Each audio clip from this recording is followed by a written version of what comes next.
The My Fishing Cape Cod podcast. Brought to you by the Goose Hummock Shops, Cape Cod's largest outdoor outfitter, serving New England since 1946. Shop them online at themightyfish.com. Welcome to the My Fishing Cape Cod podcast. The My Fishing Cape Cod podcast is your local source for the latest news and information on fishing Cape Cod. Now, here's your host, Kevin Collins. Hello and welcome to another edition of the My Fishing Cape Cod podcast here from myfishingcapecod.com. This is your host, Kevin Collins. Very happy to be back with you after quite a long layoff, and we're going to get into why we're a little bit delayed starting the 2020 weekly podcast season. And to do that, I'm going to bring in MFCC founder and creator Ryan Collins right off the top of the show to talk a little bit about where we're at with the weekly podcast and all things podcasting here from MFCC. We're also going to be joined on today's program by a couple of other outstanding guests.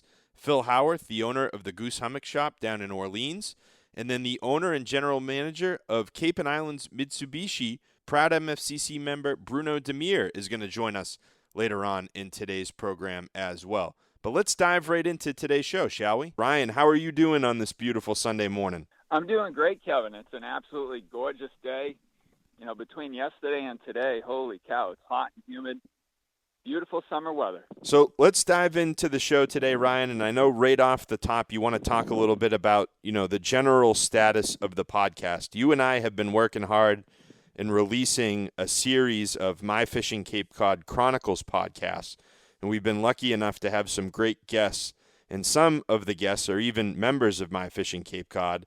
And we've been distributing those over the last several months, and even back into the winter months, we've been distributing those on iTunes. But we've been a little bit absent on the weekly MFCC podcast, and I wanted to just give you kind of the floor to talk a little bit about where we stand on that. Yeah, when we were getting things ready to go back in the spring, obviously with COVID and everything, it was a little crazy. People weren't even allowed to go into some of the bait and tackle shops around here. So we got delayed on everything. And, before you knew it, it was May, it was June, and the weekly Fishing Report podcast that we had done for, the last 5-6 years just wasn't really happening.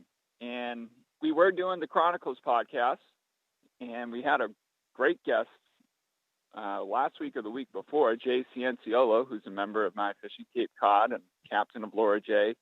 We had him on the Chronicles talking about tuna fishing, and I know people enjoyed that.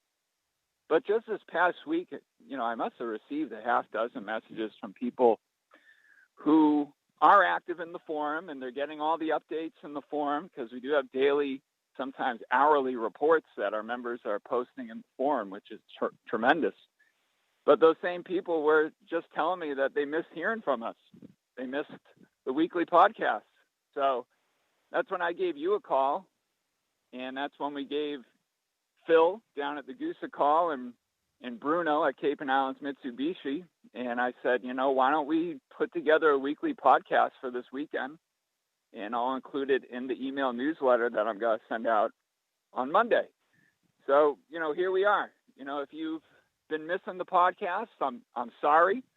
We're got to do hopefully more of these because people do seem to enjoy them quite a bit.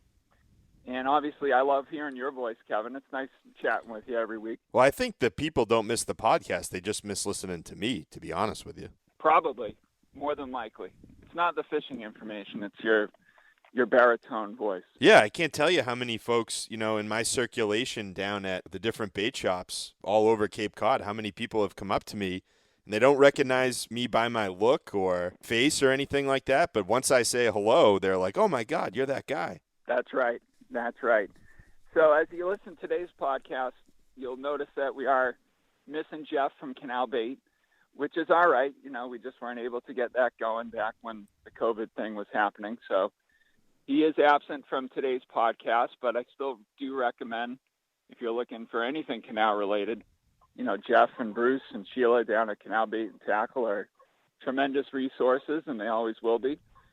But, aside from that, why don't we just hop right into it? I've got a lot of news, and a lot of things I want to talk about. Yeah, I know one of the first things that we wanted to chat about real quick was the forum and all the different topics that have been kind of popping up in the forum. We've got, a surf casting thread from, Southside beaches, and we've got all sorts of stuff in the forum that you just wanted to touch on real quick.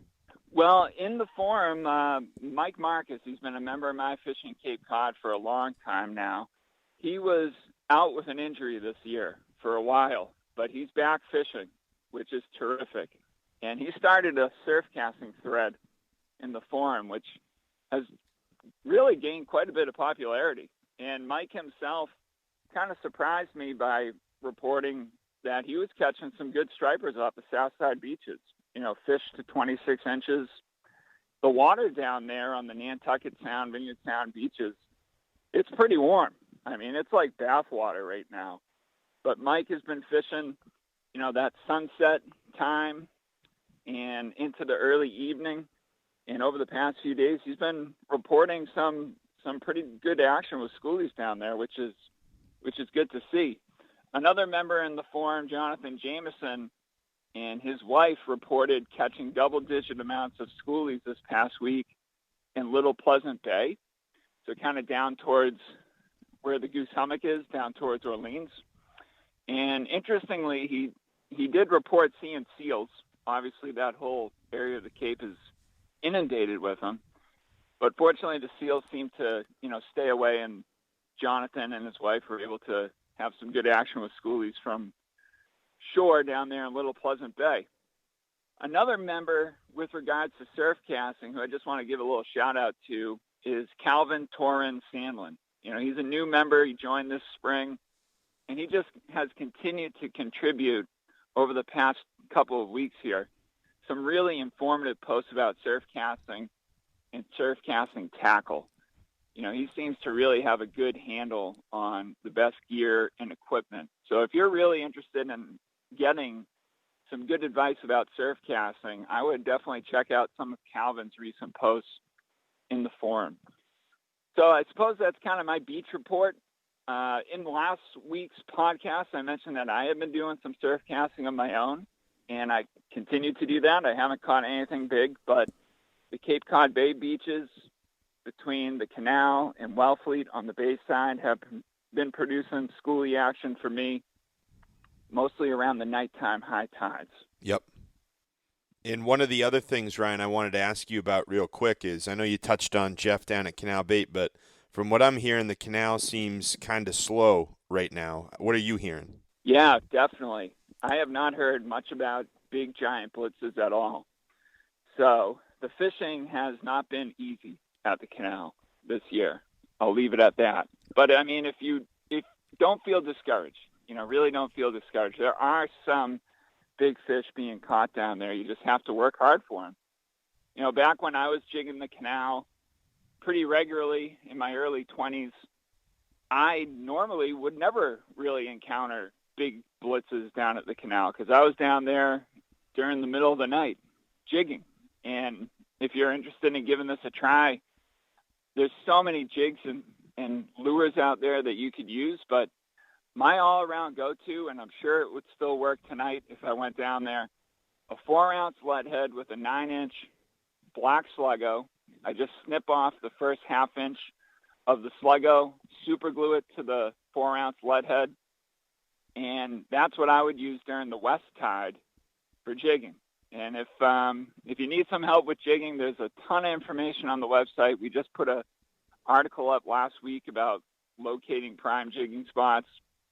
And if you're a member of My Fishing Cape Cod, I'm always happy to help too, so you can always message me.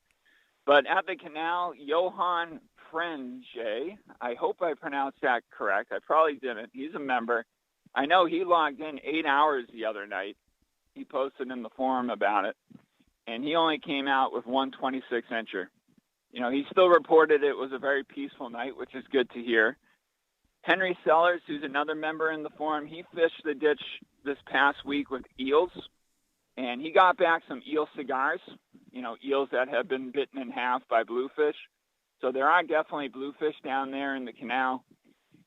Again, no big blitzes that I'm that I'm aware of, but don't get discouraged. There are big fish down there. I know some have been caught, but you just got to log in the hours for them. But when you get that 140-pounder, even if you put in a whole summer's worth of effort for it, it's got to be worth it. And I know, Ryan, we had Rick Landry report, too, that he was jigging the canal and ended up with a black sea bass. And you wanted to remind people that when you're jigging the canal, you can always try to target, whether it's a stray sea bass, tautog, fluke. There's plenty of other species swimming along the bottom of the canal for you to give it a try. Oh, definitely. Absolutely. There's tautog down in the canal right now for sure. There's tautog in Cape Cod Bay. I saw them this week around the rocks and boulders.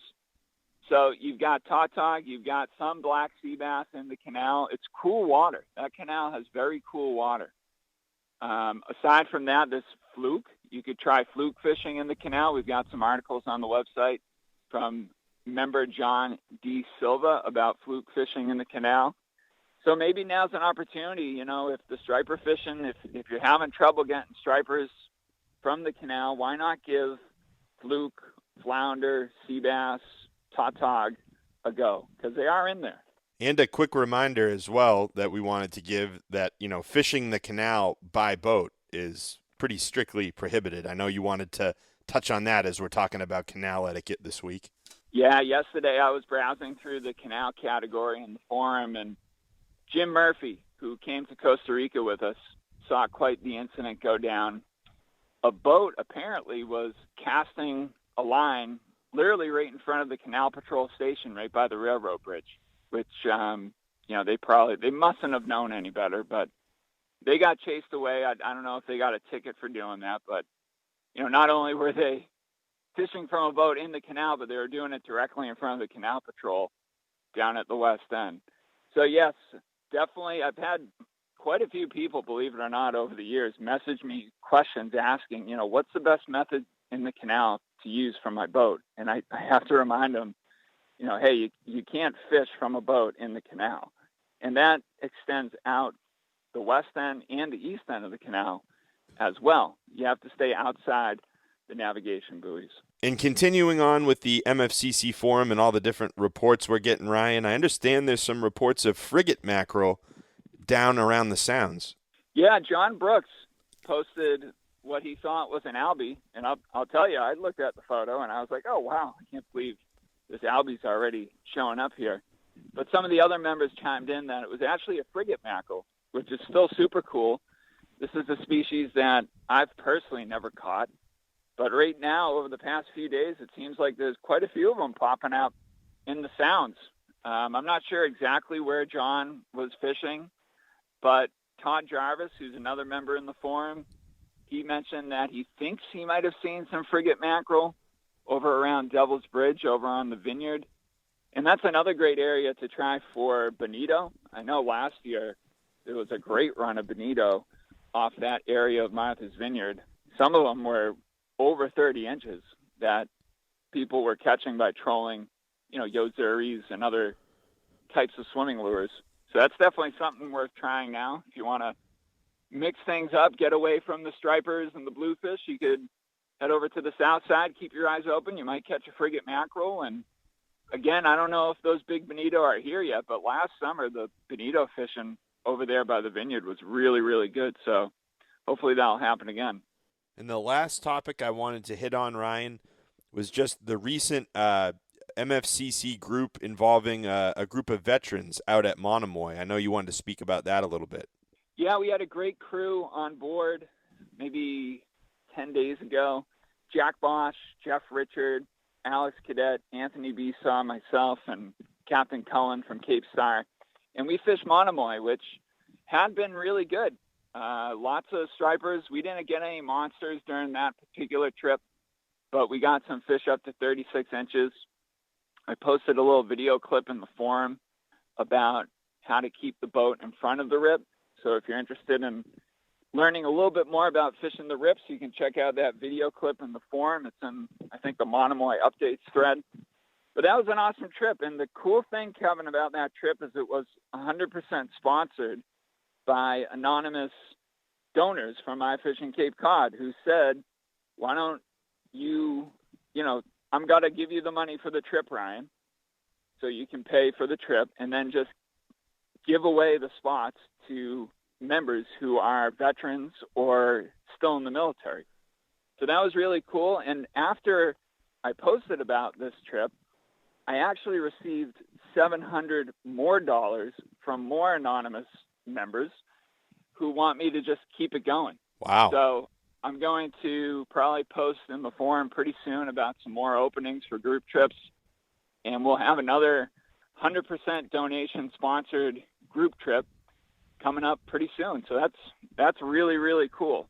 Aside from that, we had another group trip this past Thursday, and this one was for tuna, and we headed east of Chatham, and holy cow, it was seriously rough Thursday morning. You know, we took a little green water over the bow getting out there. But we covered a lot of territory, and Cullen must have burnt $150 at least worth of fuel all over the place east of Chatham. And we saw whales. We found the life. We saw a few fish caught. We saw a couple fish break. We marked one or two. But we never found the big herd. And I think, at least on Thursday, the better action was over on the bank. But there are lots of tuna around. I had heard stories of folks hooking upwards of 5 fish in one trip. Jeez. Obviously, tuna, they move around, like crazy. You know this. Yep. So here one day, gone the next. But if you're looking for tuna, it seems like this year is shaping up to be another great year. Last year was terrific. I know a lot of people from My Fishing Cape Cod got their first tunas last year. And this year is already shaping up to hopefully be a repeat of that. All right, Ryan, I just wanted to thank the members and, for their generosity. And, I know a lot of them want to remain anonymous, but the folks that were able to donate that first trip to the MFCC veterans, and I know there's another one in the works. I think that's just it's a tremendous show of support from our little MFCC community to the people that have served our country. Absolutely. And we'll keep it going. All right, Ryan, I'm going to let you go. Enjoy your beautiful Sunday. I still got to catch up with Phil and Bruno. We're going to have them coming up here shortly on the podcast, but thank you for your time joining us off the top of today's show, and I look forward to hearing from you soon. Thank you, Kevin, for all you do, and I'll talk to you later. Well, our next guest on this week's podcast is our good friend of the show, Phil Howarth, the owner of the Goose Hummock Shop down in Orleans. Phil, how are you on this beautiful Sunday morning? Beautiful, thanks, Kevin. It is a glorious day. It's slightly blowing out the west. Weather's gorgeous. Rental fleet's all gone out already, I think. A lot of people are enjoying getting out on the water right now, which is really cool. And that's what I wanted to start with, Phil. How are things down there in Orleans at the shop? Have they picked up as the summer has gone on here? Yeah, this summer's been it's been an interesting year for everybody. Obviously, we had a really tough start to the year, and now we're crazy busy as with COVID. Continually, outdoor activities is a go-to for a lot of Americans. Tourism has picked up, which is fantastic. With a lot of our summer visitors here, and people are looking to avoid the crowds, and there's no place better to do it with a rod in your hand on a beach or on your boat. So we've been really busy. We're very fortunate because we're a very big shop. We still have a huge amount of inventory, so we pretty much have everything for our customers, which is great. So yeah, we're having fun times in the shop. We're really enjoying the summer finally. Obviously with the relevant safety precautions in place in the shop. And yesterday, Phil, I understand you yourself made a trip out to go get some bait for the shop. I understand you went out to go get some mackerel. How did that go? Yeah, it was a good trip. It was all kind of by necessity in so much as we're in the middle of a moon cycle, so we and every other shop on the Cape really struggles with seaworms. So our big vendor who supplies them, he normally gets about 400 flats, which is a lot of seaworms, and he only got 40, so we got 2 of our 12. So all of our frozen baits, were going really quickly as people sought alternatives. It was such a lovely day. I said, right, hell, screw it. And a load of us, we have a license to commercially catch mackerel and resell it in the shop. So we went out. We took the big boat out easily through the inlet. It was such a calm day, and got into 90 foot of water just off of Nauset and started tonging mackerel. Yeah, so we got there's a few big shoals of pogies out there, so we got some pogies as well. Got the cast nets out, and we probably bagged 500, 700 mackerel in the space of an hour, and some absolute monsters. Really, one of the biggest mackerel I've seen. It was a fun trip, but then we spent the rest of the day freezing them. we've got a vacuum packer. So. Well, it's great for the listeners, Phil, to kind of get a look behind the curtain and see how, or in this case, listen to how you guys are able to do that to provide fresh bait for the shop. So thanks for letting us take a peek behind the curtain. No, that's cool. And, whilst we're out there, it's really interesting as well, Kevin, is, we saw breaking tuna, probably 3 miles out. We were looking from the tower of the boat, and you're looking down into the school of pogies, which are really cool to watch. And they weren't feeding, but there was striped bass sat under them. You could see them clear as day in probably 20 foot of water, which means that I'm sure, the bite in the evening off the beaches is starting to hot up as they start pushing those pogies and the bass get more active in the evening tide.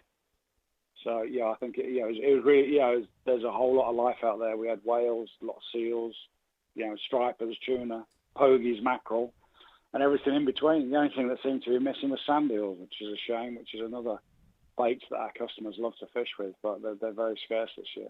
And that's what I was going to ask you, Phil. With all that bait out there in the water, I can imagine some of these schools of stripers, some of the bigger fish kind of pushing, those bait balls up against the beach. And Ryan and I, and I'm sure yourself, have, been accustomed to seeing some of these feeds on pogies especially, occur in 2 to 3 feet of water. You're knee deep, and I'm wondering if that's kind of starting to take shape down there. I haven't seen it yet, Kevin, but it's absolutely brewing for it. But we are catching stripers off the beach now. That's definitely happening. It's better in the evening, last light or first light, as they become more active. But they're there, and whilst it was last year, I was fishing off the beach last year, and I had mackerel swimming around my feet, getting chased by stripers. It's amazing. 20-pound fish. Yeah, it was really, really cool. So yes, I think that's it's all brewing for a great feed. The stripers are there. The really big fish are kind of a little bit exclusive this year. The commercial guys aren't doing so well. And obviously with a slot, it's not something necessarily you want to be deliberately trying to catch these 45-inch fish, but they're there, and people are getting them sporadically. But I'd certainly, next couple of evenings, I'm going to be on the beach just off Nauset or Coast Guard, throwing a big plug, seeing what goes down. One of the things that I've noticed, Phil, inside Cape Cod Bay here, I've noticed a presence of bluefish over the last, I'd say, 7 to 10 days. And I'm noticing bluefish in areas that historically don't really have bluefish, which is kind of interesting. Have you heard anything about bluefish out down in your neck of the woods? Yeah, I think the big one for me was the bluefish all over the rips. Okay. Off of Monomoy. So, we normally get them in the bay off of Wellfleet in the path. They're definitely out there. They're up off the race. But, I had customers yesterday coming in, and, they were starting to buy white traces and things because there were so many bluefish in the rips. And the rips generally is fished really well this year. And it's, on the right day and, calmer conditions, the rips is a really exciting, exhilarating place to fish as well. And you can, in the flat water, you can actually, throw big, hard and soft plastics, and then into the rips, obviously drift back with squid patterns. One of the things I would say, just flipping back to our mackerel yesterday, in amongst all the mackerel, we brought up half a dozen squid just on the sabiki rigs. Oh, okay. So I'm sure if we targeted them, we could have done quite well with a squid just off of 90 foot of water outside the shop. Yeah, that's amazing. And that's a wonderful, it's an incredibly popular bait fish, whether it be stripers, bluefish, tuna, everything. The squid are absolute candy for them. They love it. Yeah, that is remarkable, Phil. So you had all these different species of bait yesterday. So it's basically like an all-you-can-eat buffet floating around out there. Yeah, exactly. Yeah. No, sincerely, it is. It's great, and it's certainly great to try and help because the stripers are pushing more and more north every year. So Maine's fishing really well now for stripers. So, which is great for Maine, less good for us. Yeah. But it's I think there's so much bait. There's a really good enticement, especially with the sand eels not being so prevalent this year, to have the bigger baits. It can make it a bit tougher. Because the stripers, obviously, if they're eating pogies, they only need, 3 pogies and they're done for the tide. Uh-huh. Versus sand eels, they'll feed for a lot longer. But it makes the actual bite much more intense. The last couple of days, there's been some insane striper feeds off of the race, right on top. The whole water, boiling water for, almost like the size of a football field just going off. The big crushing stuff. So if you can get on one of those feeds, great. And that was in the middle of the day, so prime time. It's great fun. Yeah, and it's good to hear that's happening, Phil, because that's been kind of an on and off thing. Some years that's lit up out off the race, as early as the first week or two of June. And Ryan and I would be out there floating around, and you'd be in, an acre boil just going absolutely insane for about 30 to 45 minutes. And then other years it seems like that didn't really set up and happen. So it's great to hear that that's occurring. No, it is really cool. And it's great fun to fish into it. Phil, while we're talking about the race and just kind of out of P-Town, let's talk about Stellwagen real quick and maybe hit off east of Chatham real quick. Just the tuna fishery, what you're hearing from those two fisheries. Yeah, tuna fishing's been really, really strong this year. There's a lot to say about it. Yeah, the swordfish, the regal sword off of Chatham was fishing really well. Now the fish seem to have moved further north. It's finding the smaller fish because obviously from a commercial perspective, the buyers are really trying to limit the market because obviously with COVID, the restaurant business is far less buoyant. They're not taking as many fish. So, encourage people to make sure they have a buyer before they target commercial fish. And recreationally, of course, if you're fishing bait, if you're fishing live mackerel or bodes, you have no idea what's going to hit it, and you find yourself fighting 100-inch fish. And there's plenty of those out there right now. I've had a lot of guys doing well on, traditional, pulling ballyhoo, pulling bars. I had a customer, unfortunately, lost it, but he lost a fish at an hour yesterday on spinning gear just east of Chatham. So there are surface feeds going on. The fish I saw bouncing around yesterday, they were smaller fish. They were large recreational fish. They're in that 65 to 75 inches, I would have thought. And as you keep working up the classic areas off the golf ball, up onto Stellwagen, up into the shipping lanes, I think the run and gun game has come early this year. So there's the opportunity to go casting. But, if you want to catch a recreational fish, casting and trolling bars is a better way to target them because you tend not to catch as many huge fish. And if you do catch a huge fish, be really careful how you release it. You're not doing the fish a favor just letting it go. Yep. You need to swim it for at least 15, 20 minutes just by pulling it alongside your boats to let it recover from a large feed. But the tuna fishing has been phenomenal so far this year. It's been a really good season. And the fact that we've had more recreational fish this year than we had last year by far, which has been fantastic. And last year was all just big fish. The last thing I wanted to ask you about, Phil, real quick, was just the canyons. I know that a lot of your clients and a lot of folks that come in the shop that have, a little bit bigger boats will go get outfitted to go fish the canyons down at the Goose Hummock. And I know they're chasing after, yellowfin tuna, big eye tuna, mahi-mahi, maybe some marlin. I know that a lot of folks come in there and pick your brain and the staff's brain about making a trip out there. So just wanted to know what you've been hearing from out at the canyons. Okay, so the canyon is only just starting to go because the canyon is well east, the fishery for us up here. There's some really good water coming to Hydro, Oceanographer and Beach. I was scheduled to go yesterday, but my friend only gave me 3 hours notice, so I had to decline. So I've got one of my friends coming in today. One of my staff, Nick, is out actually on the edge today. So I'll probably be able to give you a better report tomorrow. I'm sorry, Kevin. But boats that went over the last couple of weeks, there was a really, really strong swordfish bite. Oh, great. So a number of guys got into the sword, which is a great time, both daytime and at night. And one of the boats hammered the big eye, got 15 big eyes. Wow. Really well. And if you find that edge, there's some big temperature breaks. There's 9 to 12 degree temperature breaks in some places. If you can find those breaks that have settled, so they've been there 3 or 4 days, and there's a company called ROFS, ROFFS, that do a really good fishing reports to the canyons, weather report and water temperature report. I use ROFS, and I'm looking for water that stayed. A break that's been there a day is a bit so what. A break that's been there for 5 or 6 days is a very, very fishy piece of water. Oh, okay. But I think the canyons are just getting going, and so far there's some really nice water coming up. So I think that as that matures, the next few weeks it could be really good.